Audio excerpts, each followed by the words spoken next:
created my own little algorithms to do one thing or another, like disease states, a mortality algorithm. And I think you will have a whole levels of robotics, that humanoid robots or non-humanoid robots, whatever the case is. But the one that I really gravitated towards was Alteryx. Low code, no code, business intelligence stuff, data science, machine learning, things like that. Audio, text, and then there's big metaverse buzz. Everybody knows the metaverse. Another week of AI.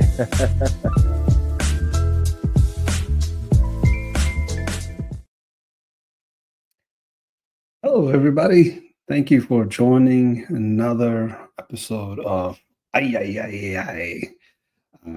If you're ever wondering why we named it AI, it's because it captures in all culture and all languages feelings and emotions about a certain things. Seeing a friend messing up, somehow being excited, just having good old times and partying. Many layers of AI. So here's what's happening, right? We have about 65 episodes in our podcast, and we have just so many topics to cover and so many things that comes up in the conversation that we cannot keep track of, right? So kind of went back and did some researching, figured out what are the trends, how to classify, what are the categories of what has been our mission, right? Our classification is we want to help the military veterans, and we want to help startups get some ideas. Now, if you're a military veteran and you have a need for a startup idea, and of course, we're biased, so we'll say never start a business, start an AI business, right? Which enables a person who's starting a new business, a new career, a new transition, they're able to see things differently. Not because they need an AI, not because they're going to use AI, not because they're going to, be the biggest user of AI, a beneficiary of it, right? AI structures gives your business a new purpose, right? So how do you structure your business? How do you structure the data? How do you interact with the customer? It completely shifts your view into a digitized world where, of course, you have a business, and that business will take advantage of the digital transformation. You don't want to start off with technology that you grew up hearing about, right? You want to be prepared and positioned for a technology that is coming down the pipeline. So, of course, in this podcast, we have talked about artificial intelligence and machine learning nonstop, I would say, and if you are thinking about some of the questions that we get from the CEOs and CFOs and CIOs, because they have to write a check, they have to make decisions, and their decisions will impact not only them, but people that have to go home and raise their kids and raise their families, right? So it's a giant responsibility. So before making a decision about implementing an AI or adopting an AI system, they really have to think through a lot of these questions. So questions that we have seen in this podcast and questions that we have seen in our consulting services is something that I want to put together in today's episode of AI. This is not a typical AI's engagement, but hey, we're going to change it up. So if you're listening, you might not be able to see the screen here that I'm showing in the video, but I want you to think that there's some questions written on the monitor that I'm going to read off, and I'm going to try to answer that question in 3 minutes. That's why I have this up here. So that way, if I go over 3 minutes, hey, I get a buzz, right? Maybe I get some sort of bad score or something like that. I don't know. This is the way to sort of get 30 questions answered. So that way, if you have to maybe talk about AI smartly, right? To your kids or to your neighbor or to a party or to just a event where somebody will talk about AI, and you can engage them on these AI topics and ask them more questions, or give your comments and feedbacks on what they're talking about, right? Because I go to conferences, I go to summits. One of the main challenges that I've dealt with is people don't ask questions. People kind of look at it and say, "Huh, that's cool, but I don't get it." Right? So maybe this will help. This will fuel that fire of communication, right? Let's get started, right? So the first question, if you're not reading, or if you're not watching but you're listening, is how are businesses adopting AI to improve their operations and customer experiences? So we're talking about the CX here, and we're talking about your OpEx, right? So remind you, as I put this clock on for 3 minutes, mind you, I'm not going to give you the answer that I think you will get from internet research or YouTube videos. I'll try to give you a perspective of mine, so that way it's my perspective on top of the 100 other perspective, 1,000 other perspective that will form your decision-making capability. Of course, my perspective is always data-driven decision-making. So even if you make decisions off your gut instinct, or support from your close-knit network, you really have to think about data-driven decision-making as part of your tools in the belt, right? And then data-driven decision-making, try it out, see how that goes, right? And then if it works well, you stick with it, right? So how are businesses adopting AI to improve their OpEx and customer experience, the CX? Well, here's my perspective that I bring to the table. Which, if you want to research more on, please feel free to do so, and maybe give me some feedback on it. Businesses think that something will get replaced, and that will bring the cost down, right? Well, here's my perspective. If you're a business, you're not looking to shrink, you're looking to grow. And if you're looking to grow, there's two ways to grow, which is that, you have a revenue that far exceeds your industry competitors. And if you have a customer experience that is far exceeding other competitors, so look at a CX and OpEx, your operational cost is low, but your revenue is higher. Great, everybody gets paid more, right? And that's how your portfolios work. And then CX wise, customer never leaves you. So you really have a good business model that you can sustain the customers and add more customers, and you grow. I think that's what business is about, is growing. So actually, I forgot something here. I got to put my clock here. All right, there you go. So if the business is, the goal of a business is to grow, growth means, do you add more staff to your operations? Do you increase your customer base? And when you increase your customer base, do you increase that human-to-human interaction? Or do you reduce that human-to-human interaction and finally say, you know what, I'm going to shrink the staff so that way the revenue is higher. And I am going to provide these AIs as my option for customer experience.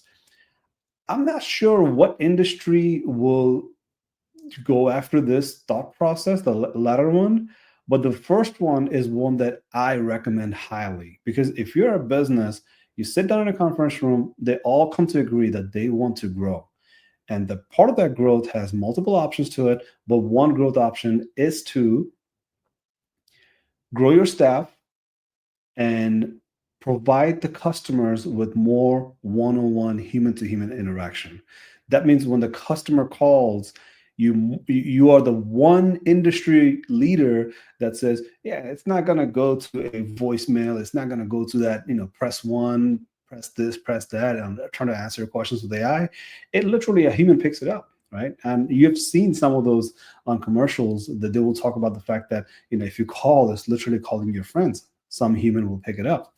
So when I think about OpEx and CapEx, right, how are businesses adopting AI to improve their operations? What I'm seeing is a flood of, antithesis of what I'm recommending here, right? That human-to-human interaction really needs to be amplified as part of the conversation, because the growth conversation that is based on, I need more humans to provide the services that I provide as a business, because I really need more human-to-human interaction because I want to grow my customer base. I want to be able to reduce my OpEx so I can pay the humans more. So because what they do is so irreplaceable, right? If you're thinking about it from that perspective, that shift, I think AI enables the correct data structure.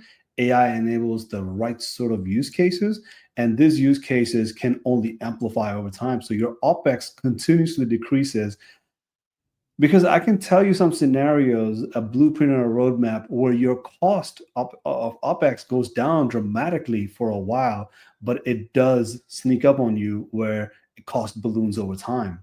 And we've seen that before with some of the technologies such as cloud, right? But I'm coming up on my clock here. So let's see. 3, 2, 1. All right, next, let's get to the next question. So that way I don't spend too much time on one question for too long. How are the government using AI to enhance public services and decision making? Well, I'm going to be, again, I'm going to start off with a perspective that you might not find on the first page of Google or on a YouTube video. Let's talk about it like this. Artificial intelligence in the government space is the oldest use of artificial intelligence that we know of. So when government talks about AI, and because we understand the AI that we see with ChatGPT, we think that is the only AI that there is, right? We think of a tree as the whole forest. See, ChatGPT is only one tree in the forest, right? You're missing the whole forest if you're looking at just ChatGPT. ChatGPT is a core component of what is possible with AI, the art of possibility. But with the government's been using AI for 30, 40 years, right? Now, this is a lesson that everybody needs to really put their head around, is that AI has been around since World War II, right? The discussions of AI, the possibilities with AI. So it's a knobs and dials, right, that we've invented during World War II. But even before that, around 1900, they were talking about artificial intelligence because of automation needs, right? So you can find articles going back to 1980s where the magazines literally had a printout of saying AI will take over everything, right? Just like you see it today in the media. In 1980s magazine covers pointed out that, hey, I think it's Popular Science that had multiple magazines had it, but Popular Science had one of those where it was just, hey, AI will take over everything. AI is just gonna do something, right? But for the business, for the government application wise, government application is no different than commercial application. That if the government has a public services, like say for example, filling out a piece of paper, IRS has tons of initiative to fill out a form, right? And this filling out a form is AI-like, experience for the IRS public that is facing IRS in the either in person or in online, right? So they will have this AI-like submissions of a form, decision-making wise. These forms that is being felt out, right? Somebody has to make a decisions on it. So what's happening if you look at the process one by one, this process means that you have a person who's interacting through a request. And how's that request being met? Somebody has to process that request and then provide that request as a service. That's government, right? So look at the 3 steps here. And if the first step is AI and the deliverable is also AI and the business process is AI, what happens, it becomes a seamless. So you have a human supervisor supervising this AI's activity, not necessarily doing all of the work like the way we do today. All right. Well, that's all I know. Time's up. All right. So what are the biggest challenges? That's the next question. That's question number 3. What are the biggest challenges an organization face when integrating AI into their systems? So, by the way, these videos, the questions that are listed here actually came from a lot of the people that we reached out to and said, hey, would you mind asking us a question so we can answer it? And we reached out to our former guest of the podcast, people in our network and said, hey, ask us a question. Let's see what sort of questions comes out of the network, in our network, and some of these questions out of these, there's about 30 questions here. These 30 questions, some of them are from our network. I think majority of them are from our network. What I did is I dumped all these questions to ChatGPT and had ChatGPT reformalize them so they're in a good question format, right? So what are the biggest challenges of organizations face when integrating AI into their systems? So again, it's my perspective, not necessarily what's on Google. So let's put that 3-minute countdown here. So here's what majority of Silicon Valley has faced for the last 25 years. Government has faced the same, but government has a retention policy of failed R&D, right? So that's okay, because that's how government succeeds. See, the government has the good model because they continuously develop what has failed in order to make it successful or useful. So you kind of have to look at the terminologies like, I think it was Jon Snow who said that, or maybe I'm getting the name wrong here. Jon Snow said, all models are wrong, some are useful, right? So don't quote me on it, but somebody did say that. I'm going to have to look it up. All models are wrong. All models are wrong.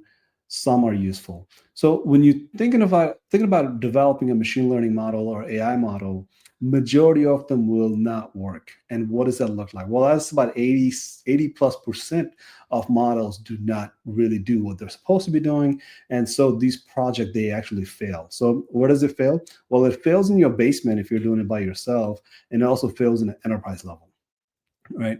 And the rest of it that is delivered, they underperform. They don't really perform. So all the AI buzz that you're hearing, it's literally, you can hand count most of them and say rest of them are just wrappers and white labels, right?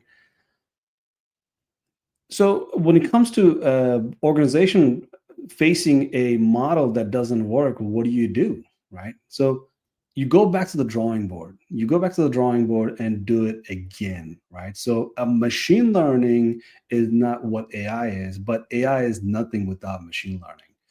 AI doesn't perform all these tasks that you need to get done just because it's AI. No, AI has multiple components, and machine learning is one of them, right? There's possibly deep learning, there's possibly generative AI, there's possibly these neural network alone that does all the tricks, right? So in many communities, there's a disagreement on what AI is, but under the hood, just imagine that you have all these components, and organization faces this challenge without knowing what's under the hood. So what they get is that impatience, and that impatience comes with canceling that R&D, which has happened in Silicon Valley multiple times. But the few that has found the success, they have really nabbed the success in a way that it was impossible for others to continue. And what do I mean by that? Other organization knows the value of AI, and they made sure that the competitive edge using those data, using that AI, it belongs to certain group and not to everybody. So when we talk, inclusion, what is that word called? Containment. AI has a huge containment problem, and this is one of the listed containment problems that these AIs are sitting on silos. Okay, how are we doing? I think we're just on number 3, and it's been 20 minutes almost, right? So I guess we're not doing that great with time. So we'll pick this up. Maybe we'll not do 3 minutes. Maybe we'll do 2 minutes, right? Are small businesses and developing countries able to benefit from AI, or will they be left behind? Boom. I think there's a need to explain the historical context here, which is that the continent of Africa skipped the infrastructure and got right to the benefit, right? So that's easy to say, but hard to describe. So one of the technology that Nigeria has is that they did, and they still do, and many of the countries have picked up since then, is that they have a way to send money through text messages, right? So they will use these Nokia phones that was used back in 2000s or before 2000s, right? This hardcore Nokia phone that never breaks, nuclear bombs drop, only Nokia phone exists, right? So these Nokia phones was reused and thrown in recycle, and they recycled it back up and they started using it. They just said, well, we don't need fancy anything. What we want to do is put some minutes into our chips and have those minutes be the currency that we are using. So they started trading minutes as part of the currency, right? So you can imagine buying $30 worth of credit, and that $30 disappears as you are sending those texts, because text is the currency. There's more to it than just that, but imagine having to not print anything because you don't have the infrastructure for printing, and you don't have an infrastructure to hold that printed money, right? So if you're out in the remote areas and you don't have a bank where you can drop the money and have your money in a saving, you can imagine what else comes after that, right? So small business in developing countries can benefit the most. We're seeing that with Census Bureau's report recently, that higher percentage of small businesses are adopting artificial intelligence than the enterprises are. Because see, in enterprises, there's levels of difficulties in adopting to AI that small businesses don't have. However, small business has more disruption vulnerability, because if the system goes down and they're super reliant on that AI to do their business, they don't have a backup system. They don't have that legacy system to rely on, right? Or whatever that enterprise has it, but the small businesses don't. So can small business and developing countries benefit from AI? Way more than you think, right? Way more than you can think, because they already have been benefiting from technology, the small business, small countries and small businesses. Let's say, for example, Estonia, right? So think about that Nigeria example. Think about countries that you've never heard of, but all of a sudden they have this technology that is satellite based, right? So we can go on and on about that, but yes, the countries that are developing small businesses are the main beneficiary of these digital transformation using data, artificial intelligence. All right, so next question, what new jobs or career paths are emerging because of AI? For example, AI prompt engineering or AI ethicist. This is a question that, to answer it, we kind of have to look into the future, not rather in the past. Of course, if you talk about the past, you can say what jobs don't exist. It's really hard to say in the future what jobs don't exist, right? So this is kind of both the Black Mirror episode, but also the most optimistic view of the future, where a human most likely will spend their time monitoring the AI. They monitor the AI not necessarily 8 hours a day like we do today. I think we will do that through lots of breaks in between, right? Not in all industry right away, but I believe industry, and this is the hard picture that it's really hard to fathom, is the industry, the way they manufacture things has to not just change, it's already is changing, right? So if you think about the manufacturing, right now it requires hands on the floor, right? All hands on deck, and everybody's literally putting in their blood, sweat, and tears into manufacturing. Some manufacturing cannot be automated, or what the term is called is a lights out manufacturing. Lights out manufacturing is not only is happening today, we've seen it with COVID, we've seen the ramp up with COVID because there was a lot of supply chain disruption, so we had to start manufacturing things overnight. And just to give you a lame example of it, it would just say, you have empty space and you have two doors, product comes in, gets manufactured, and product goes out. But in between those two doors, you only have two guys who's a software engineer that has automated the full process, right? So new jobs and career paths are emerging because of AI, is people that can monitor things, people that can monitor and make better decisions than AI, or troubleshoot the problems with AI. So, like I said, this is a Black Mirror-ish kind of an answer, but you have to think about the logistics behind it, the supply chain behind it. Because the reason the way we work today is because of the supply chain, right? The way we have the supply chain routed all around the globe.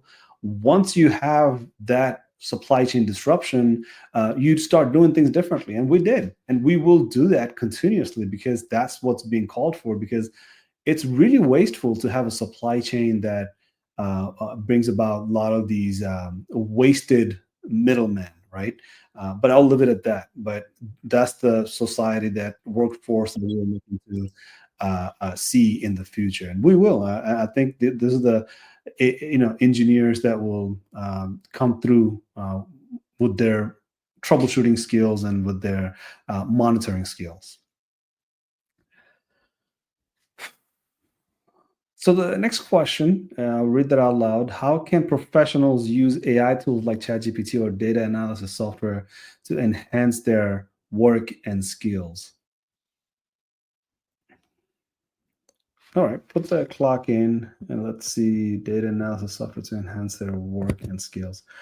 I think I'm going to tell you something that you might not find particularly in your alleyways. But if you're listening and you say like, oh yeah, I know that, I have that. So I'm going to go down a narrow path here. So a lot of people might not be familiar with it, but the reason I want to answer it this way, I always do answer it, even though people don't really use these narrow technology. But I just think it's important that we see it that way, right? Because I think more of us will do just that. Right, we'll do this narrow work. It will broaden over time. Data analysis will become, if not the majority, at least one part of the majority. Agriculture used to be the top jobs, top career in USA. 90% of US population used to be associated with agriculture, producing food. Today, it's less than 10%.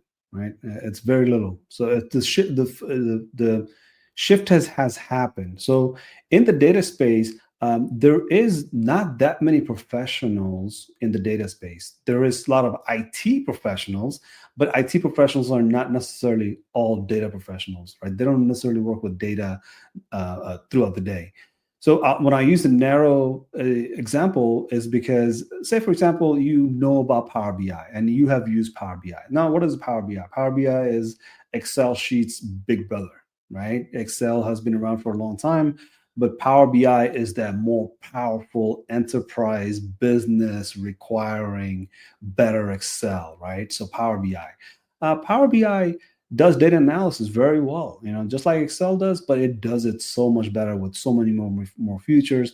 So you really have to learn statistics. You have to really learn about, if you have Power BI plus AI, the Copilot, you have to learn about how to do statistics, how to do machine learning, what are some of the validation data that you have to have, the test data that you have to have, and what are you answering by doing this data analysis? Are you answering just a yes or no, or are you answering a confidence? Are you giving it a score, right? If that resonates with you, right, it's because you've worked with Excel, because that's what you kind of do. When you look at an Excel sheet, you kind of have to glaze over it and say, okay, this is what I have to take away from this Excel sheet.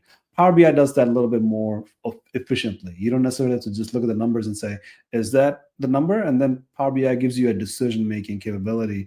But with AI, it gets more sophisticated, right? Power BI with AI means that now you can take those data that usually glaze over, and now you can start thinking about, hey, I'm going to ask it a question, and it's going to tell me how to make my decisions using the right sort of data. I hope that helps, but there's a lengthy conversation to have about specifically data analysis. And is ChatGPT going to be part of that? Yes, ChatGPT will definitely be part of every single thing that you will do in the future, but it won't be called ChatGPT. It will just be known as large language models, so on and so forth. The language communication requires language, so we'll always have a language no matter what sort of AI in the forest we're using.